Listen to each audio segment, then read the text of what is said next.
not a licensed physician, not giving medical advice. It's purely educational and for entertainment. And I just started to watch a video about the gallbladder. One of the first things the guy says is that every organ in your body has a purpose. It's true. And that if you didn't need it, it wouldn't be in your body. That's not actually true. He said millions of years of evolution developed something, and if you didn't need it, it would go away. If you know anything about evolution, how would it go away? It would only go away if there was a detrimental effect to your reproductive success. So let's say even if an organ, let's just use gallbladder. First of all, I don't believe in removing organs unless you absolutely have to. I do believe that they are probably benefiting you, unless they are obviously not. Now, some people have real bad, serious issues with an organ and must get it removed. Typically they are beneficial. But let's just say it's the gallbladder. Even if the gallbladder is making somebody sick, even if it kills them early, even if it kills them at 30 years old, if they already had babies at 20 years old, it's not going to go away. You get it? They already passed on the genes. Even if it kills them a day after the baby's born. Well, maybe their baby will die because it doesn't have parents, but especially in today's world, now the babies are probably going to be brought up by some other people. And then they will have kids and they will pass on these genes and those kids will pass. So you get it, unless the trait, such as an organ, inhibits the ability to have offspring, it's going to be passed on.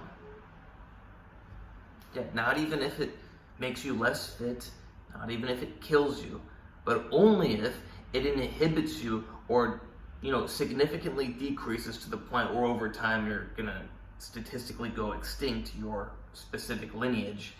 Unless it does that, it is not gonna go away. So even if the appendix doesn't do anything, and I'm not saying it doesn't, I like my appendix.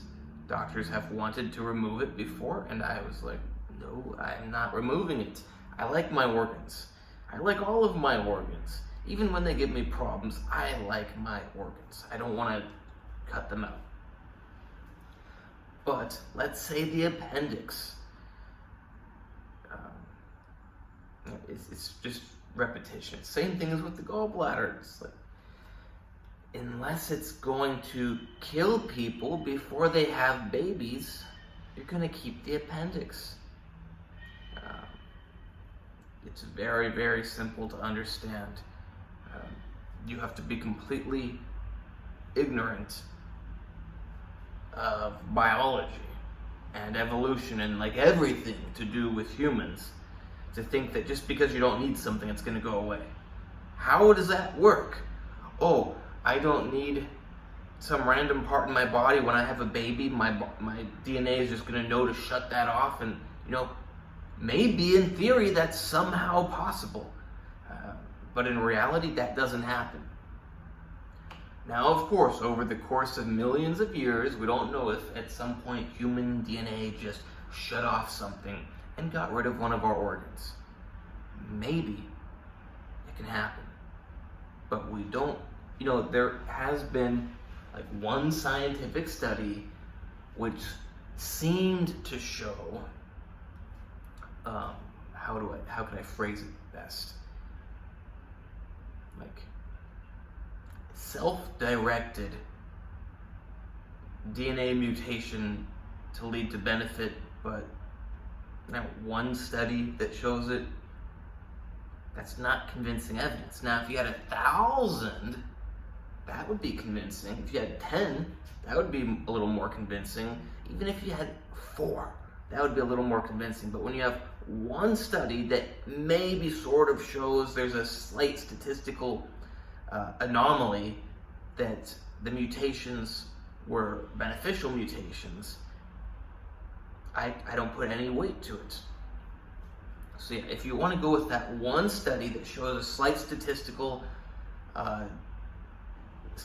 higher amount of beneficial mutations to DNA, and it's even a big leap to go from that to getting rid of a whole organ. You would have to change a lot of DNA to get rid of that organ. But who knows, maybe if you take that slight statistical thing and you do it over the course of 1,000,000 years, maybe the organ will go away. But that would mean that you need 1,000,000 years already of the organ not being purposeful. But really, we should probably ignore this one study. Not completely ignore it, know that it exists. Like I know that it exists. But what exists a lot more is that things don't go away unless they prevent somebody from having babies. Because as long as they have babies, they pass on the genes. I hope that clears things up. Hope you like this video. Please like, subscribe, and comment. Check out my other videos. Check out my Instagram, Andrey Hutch, AndreyHutch. You can hire me for coaching, training, supplement, whatever, training, whatever, diet, whatever, consultations, coaching, whatever you want to call it, you can hire me for it. My specialty is all of them, but I particularly enjoy the biochemistry, and although I don't enjoy this so much anymore, if you need a chemistry tutor or a biology tutor, you can also hire me for that. Or if you know no Russian language and you want a Russian tutor, I can also teach you basic Russian. In case you haven't caught the drift, I would like to earn some extra money. So, considering that I give you the best bang for your buck, it's probably a good idea to hire me. You're not going to get better medical information from anyone else. Maybe you will, but statistically, you're not going to. And you're certainly not going to get it at a price like I will offer.